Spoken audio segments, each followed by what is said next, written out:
Halo, kembali lagi dengan Bunda Didi Semarang. Besok ada lebaran ketupat atau bodo kupat teman-teman.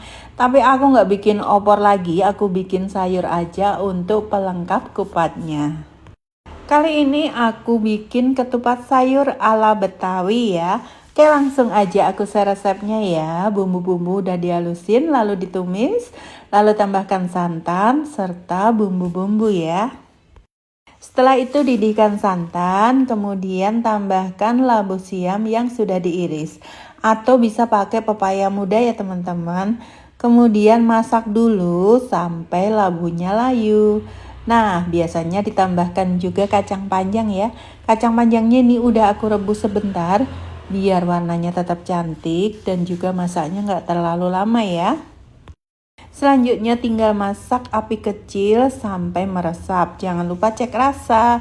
Kalau sayur seperti ini harus berani bumbu ya teman-teman. Kemudian tinggal kita siapkan ketupatnya, lalu sajikan dengan sayur yang sudah matang tadi. Nah, seperti ini tinggal sajikan ya dengan ketupat, kemudian semur tahu, telur, atau daging, sesuaikan selera.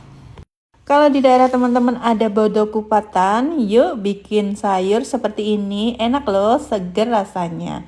Selamat mencoba.